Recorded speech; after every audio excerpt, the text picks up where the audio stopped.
Tout de suite, nous allons parler cinéma avec la chronique de Léa. Tout à fait. Alors, cette semaine, pour vous, j'ai été voir Dalida de Lisa Azuelos. Donc, je ne vous pitche pas le film, ça va tous nous faire déprimer. Je lis beaucoup de comparaisons à droite et à gauche avec le Clo-Clo de Florent Emilio Siri. Alors déjà, calmons-nous et ne mélangeons pas les torchons avec les serviettes.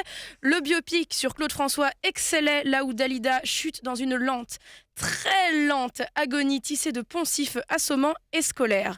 Déjà dans sa construction, le film est scindé en deux. La première partie se situe avant sa tentative de suicide et cette partie est elle-même construite sous forme de flashback avec des personnages parlant à son psychiatre. C'est donc le niveau 0 de la construction scénaristique et en plus c'est le niveau 0 de la mise en scène. Le présent est froid et impersonnel, le passé est chaud et vivant. Bref, on se rend bien vite compte qu'on a affaire à un film fade, plat, sans consistance et franchement téléfilmesque. Dans ces flashbacks s'ajoutent des scènes de traumatisme liées à l'enfance, réalisées sans aucune finesse.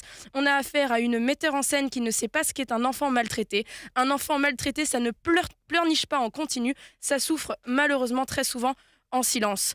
Lisa Azuelos tente des effets de style douteux. Rien n'est sobre dans sa mise en scène. Elle ne maîtrise pas sa chronologie. Entre les dates affichées à l'écran et l'ascension fulgurante d'un claquement de doigts de la star, on frôle l'amateurisme en termes de structure. Et je comprends qu'un biopic soit sélectif. Après tout, on ne peut pas mettre toute une vie dans un film, mais l'absence de Mike Brandt, qui n'est même pas mentionné dans le film, est juste impardonnable. J'imagine qu'il y a des problèmes de droit derrière, mais quand tu n'as pas les droits, tu ne fais pas le film.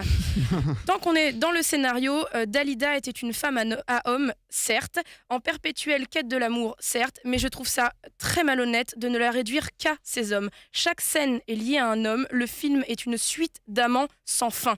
Ah si, il y a une fin tragique, dramatique, qu'on connaît, et c'est tout. Aucun espoir, aucune lumière, aucune porte de sortie pour un public venu admirer la beauté et la voix de Dalida. On n'en retiendra que sa mort. Et ce n'est pas du tout le but d'un biopic, du grec bios, qui veut dire vie.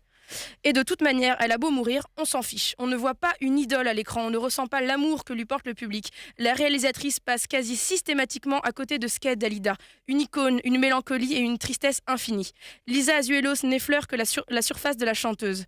Dalida passe tout le film à pleurer et on ne ressent rien. On a juste envie de lui dire d'arrêter de chialer parce que c'est pathétique au lieu d'être empathique.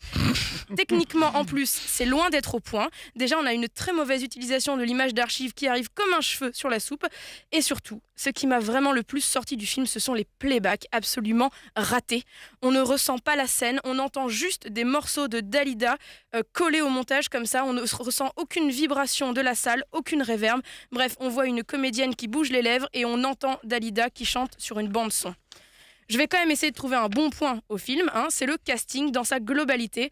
Autant les seconds rôles très plaisants comme Jean-Paul Rouve, Patrick Timsit, Vincent Pérez, mais surtout Nicolas Duvauchel, qui brille une fois de plus de justesse, de sincérité et de charisme, mais aussi les premiers rôles, Riccardo Scarmaccio dans le rôle d'Orlando et évidemment dans le rôle titre Sveva Alviti.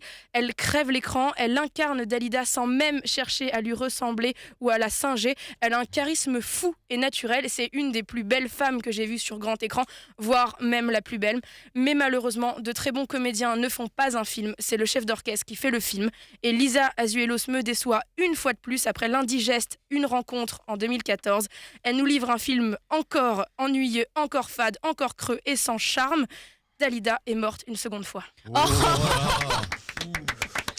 la pauvre. Dalida voulait mourir sur scène, mais c'est la metteur en scène qui est morte. Joli.